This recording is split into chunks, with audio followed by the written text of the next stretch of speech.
Picture a battlefield in the future. There are no enormous armies marching towards each other, no lines of tanks stretching across the horizon, no general standing on a hill dramatically pointing at a map while someone behind him screams about incoming artillery.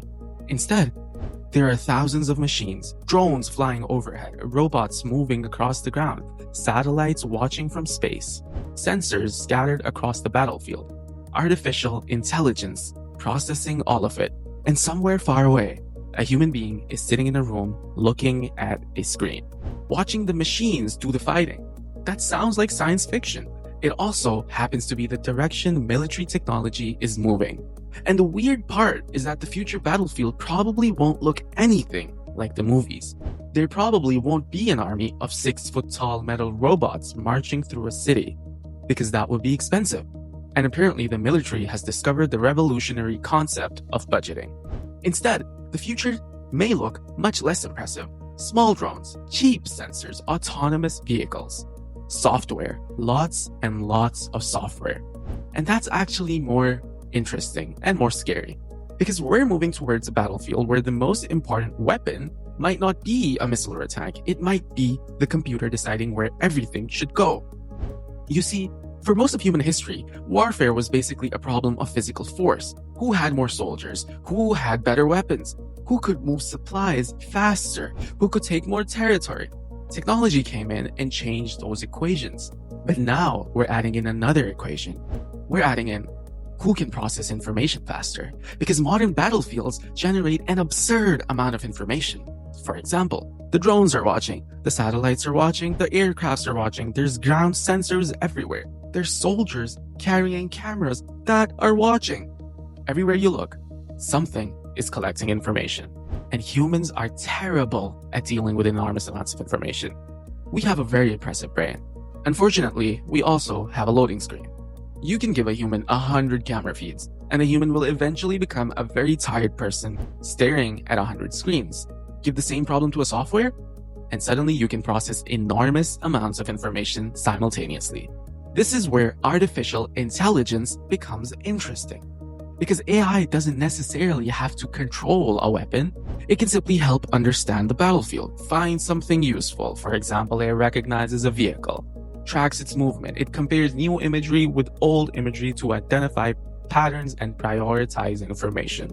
Harmless enough. Until you realize that understanding the battlefield is the first step towards controlling it. That is already happening. The US military's Maven Smart system, for example, is designed to use AI to process intelligence and help accelerate the military targeting process.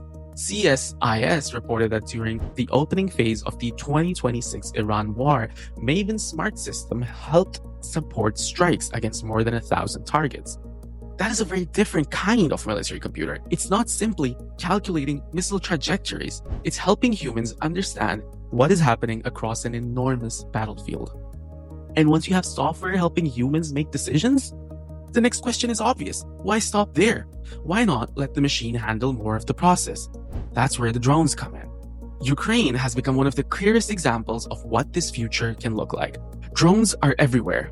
There's small first-person view drones, there's long-range strike drones, reconnaissance drones, counter-drone system, and increasingly, drones equipped with software that can recognize objects, navigate, and track targets. And here's where things get a little weird. A traditional drone needs a human constantly telling it what to do. Turn left, go higher, move forward, look over there. But the battlefield is hostile to that arrangement. Electronic warfare can jam communications. GPS can be disrupted. Radio links can be attacked. So the machine needs to become more independent. If the drone can't talk to the human, it needs to know what to do next on its own. And that's where autonomous navigation and machine vision become incredibly useful. A drone can onboard sensors and computing to help determine where it is. It can compare what a camera sees with information already stored inside the system. It can track an object and continue flying even when communications are disrupted. Now, some Ukrainian systems already use AI-assisted navigation and target recognition for these kind of tasks. Although today's systems are generally only partially autonomous rather than fully independent weapons. That distinction matters because we're not living in the Terminator universe. Not yet. The machines aren't independently running entire wars. Humans are still heavily involved. But we're starting to see the pieces. And once you have those pieces, you can start connecting them. Imagine a drone detecting something. An AI system identifies it. Another system determines where it is. A targeting system then tracks it. And at the end, a human approves an action. Then we go on and the autonomous platform carries it out. Now imagine doing that once, then 10 times, then 1,000 times. That's where the battlefield changes, because one autonomous machine is a weapon. 1,000 coordinated machines are a system, and systems are much, much more powerful. That is why the military planners are increasingly talking about autonomy, swarms, sensor networks, and software rather than simply individual weapons. The US Army is already exploring concepts involving ubiquitous sensors, AI, and autonomous systems, including large numbers of uncrewed aerial systems saturating the battlefield. And this is where the science fiction comparison gets interesting. Think about the way science fiction usually depicts a robot army. You imagine one central intelligence controlling thousands of robots. Every machine knows what's happening. Every machine communicates. Every machine adapts. That's basically the fantasy part of it. Except you don't need one giant supercomputer. You can build a network, give machines sensors, give them software, communication, and lastly, give them objectives. And suddenly, you have something that behaves less like an army of individual machines and more like one giant distributed system, like an actual army, which is concerning to say the least. But at least robots don't have legs. For now. The really important change is that machines are starting to fight other machines. One drone detects another. A counter-drone system tries to intercept it. Electronic warfare tries to disrupt the signal. The drone changes its behavior and another system detects that change, then responds. You're no longer dealing with a simple chain of human sees enemy, human shoots enemy. You're building a loop. Sense, analyze, decide, act, and then do it again and again and again. The faster that loop becomes, the less times humans have to intervene. That's the real reason AI could make warfare look like science fiction. Not because robots suddenly become smarter than humans, because the battlefield itself starts moving at machine speed. A human might need seconds to understand a situation. An algorithm can process information continuously. A human might monitor 10 things. A network can monitor thousands. A human might control one drone. Software can potentially coordinate hundreds or thousands of systems. And eventually, humans become the slowest part of the machine. That's a very strange position to be in, because we built these systems to help us. Then we built them to move faster. Then we built them to process more information, and we gave them more autonomy. Until eventually you have to ask, what exactly are humans supposed to do? The obvious answer is make the important decisions. And that's probably where humans remain for a very long time. But there is a problem. If a system is processing information faster than a human can understand it, the human may technically be in control, while practically being several steps behind. That's why the future of warfare isn't really about whether robots become conscious. That's almost besides the point. A machine doesn't need consciousness to be dangerous. It doesn't need emotions. It doesn't need hatred. It doesn't even need to understand what war is. It just needs an objective. You give it information, access to machines, enough autonomy, and suddenly you have a system capable of affecting the real world. That's much, much closer to the real science fiction scenario. Because the scary machine isn't necessarily the one that wakes up and says, I don't like humans. It's the one that says nothing.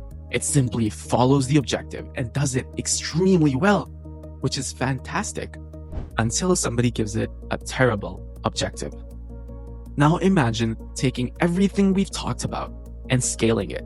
Instead of one drone, you have thousands. Instead of one camera, you have millions and millions of sensors. Instead of one AI analyzing one battlefield, you have systems analyzing an entire country. Instead of humans individually directing machines, humans establish objectives and let software coordinate the execution. That is the direction some military planners are exploring. And we're already seeing pieces of the industrial race behind it.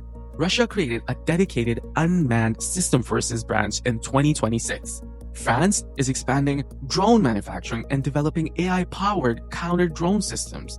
Ukraine is rapidly evolving its own drone and AI capabilities. And the United States is investing heavily in AI-enabled targeting and autonomous systems.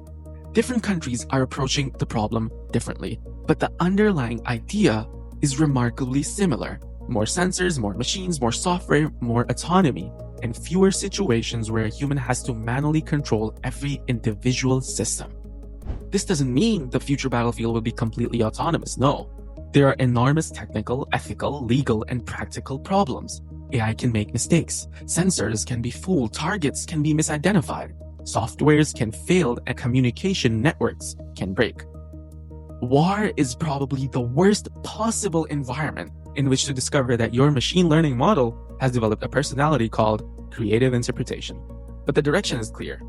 Machines are getting better at seeing, better at navigating, better at identifying, coordinating, and better at operating without constant human input. Which brings us back to the battlefield of the future.